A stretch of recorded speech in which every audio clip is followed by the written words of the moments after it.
Alright guys, welcome back into your WWE Raw review guys for the 4th of the 9th, 2017 guys. I gotta say that this Raw was an average Raw. I wouldn't say that this was a good Raw. I've gotta say though that the No Mercy card is looking really strong right now. I know that they added a couple matches on tonight on Raw.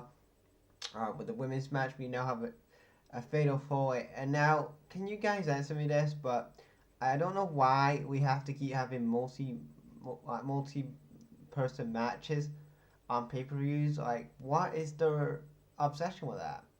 We saw it at SummerSlam with the fatal four-way for the main event. Then we saw it at Extreme Rules a couple months ago before that. And then didn't we see it? I don't know, at WrestleMania with the fucking ladder match for the Raw Tag Team title. So I don't know why the WWE have to keep going for these five ways and these fatal four ways.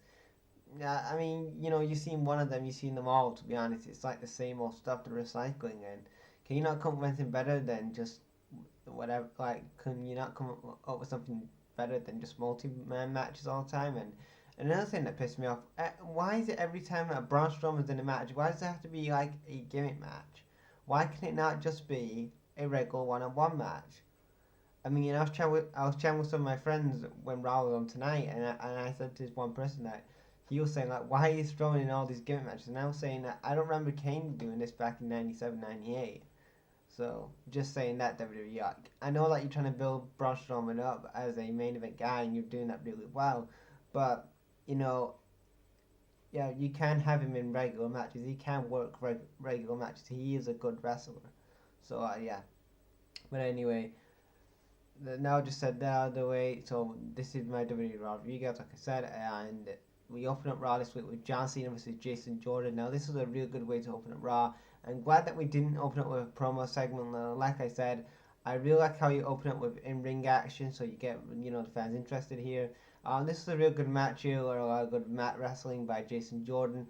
At the end, John Cena wins with an AA. Then Roman Reigns comes out and Cena and Reigns. I thought they was gonna have another good promo here, but like I said, John Cena blasted Roman Reigns again 2 weeks in a row. Roman Reigns has been put on blast by John Cena, and basically Reigns comes out and he says that I would have beaten Jason Jordan faster than you would have done. It took you 20 minutes to defeat Jason Jordan, and then they say that they don't respect each other, and then basically after that, um, basically they have a stare down, and then Reigns is like, do you guys want me to see John Cena beat me up or whatever? And the fans go like, yes, yes, yes, and stuff like that.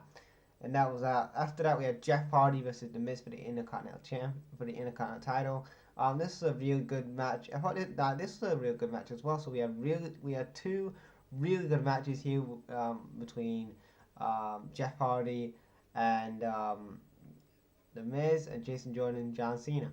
And this was a good back and forth here. Matt Hardy and the Miz Taraj got sent backstage because those three guys were brawling. At the end of the match, where Jeff Hardy misses the swanton, Miz picks up for the skull crush, but now he gets the win and retains his title. I still think that these two guys are still gonna mix it up at No Mercy and maybe give the belt to Jeff Hardy then. But you know what? Like I said, I enjoyed this Miz and Jeff Hardy match. Like, you know what? Two good matches to open up Raw, really good. And then after that, we had the Bar, which is Cesaro and Sheamus. They was in action next um, against Rhino and Heath Slater. It was really a squash match, really, to get the Bar over. The Bar got the win. Seth Rollins and Dean Ambrose were on commentary, so it looks like they're gonna obviously have their rematch at No Mercy. And then later on in the night, we had Seth Rollins versus Dean Ambrose versus the Club, and obviously they got their win. And then the Club and Sheamus and Cesaro basically brawl, and that was it. So yeah. And then after that, we have Finn Balor cutting a promo, and he's talking about how he was once Universal Champion, ladies and gentlemen. Yes, a year ago he was. He wanted to become IC champion, and whatever. And then after that, Bray Wyatt comes out. He says whatever, and then that's it. Like, I do not care about this feud at all. Like, this is the worst feud on Raw right now. or maybe in, I don't know if it's like the worst like feud in WWE, but this is so boring and so just bad. And you know what? I'm a fan of him. I mean, Finn Balor.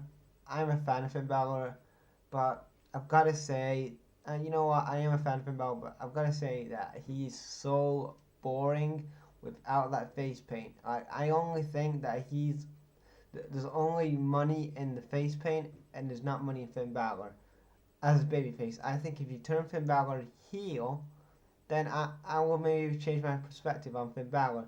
And for Bray Wyatt, do not get me started on Bray Wyatt. You guys know my opinions on Bray Wyatt, how he's been booked over the years and stuff. So I'm not even gonna ramble on and rant about that shit anymore.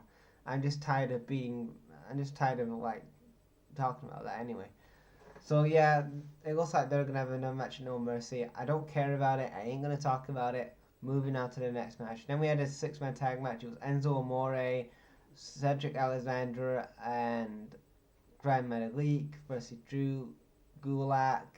Uh, who else were the other guys? I don't know who the other guys were. Maybe TJP and somebody else. Anyway, you know what?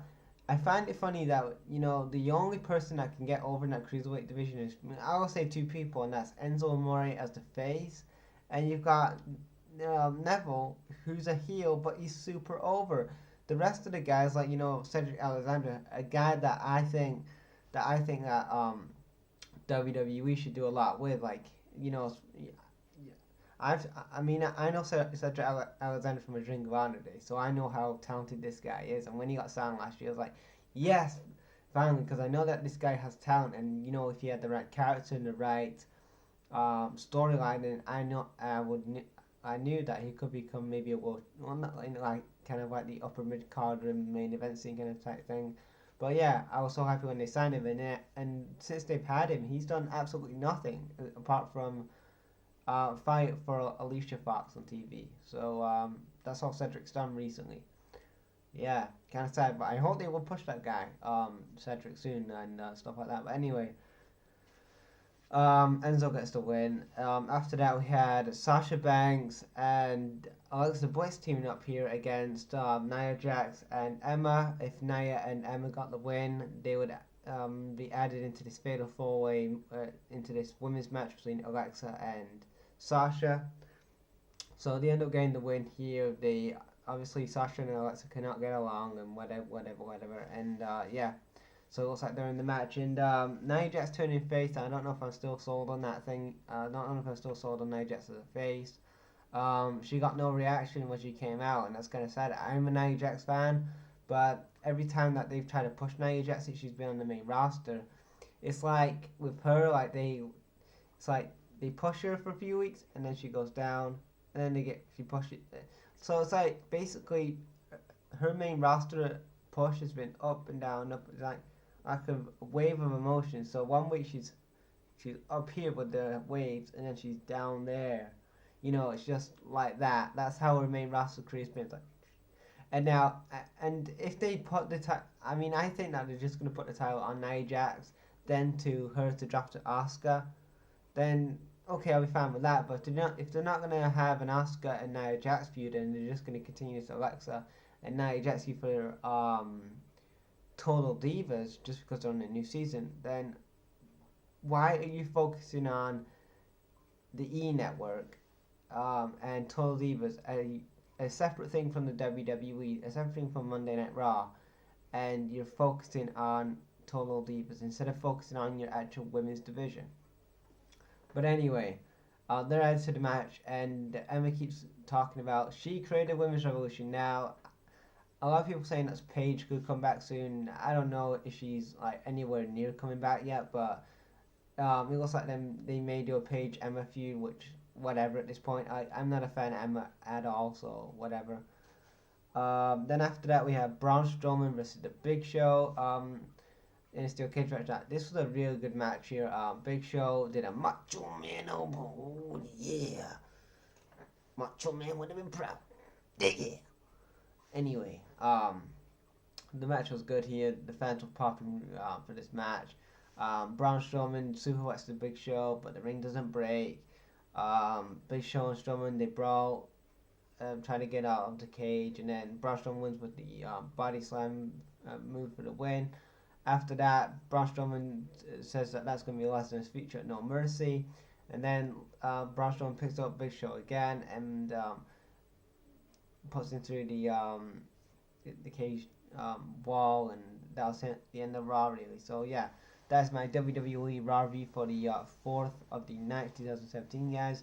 What do you guys think of this last episode of Raw? I thought it was an okay show to average. I won't say it was the best, but for booking wise, for No Mercy, it got me intrigued in this match card for No Mercy. It got me intrigued into what's going to happen at the pay-per-view. But like I said, apart from that, it was just average. That's all it was, average. So yeah.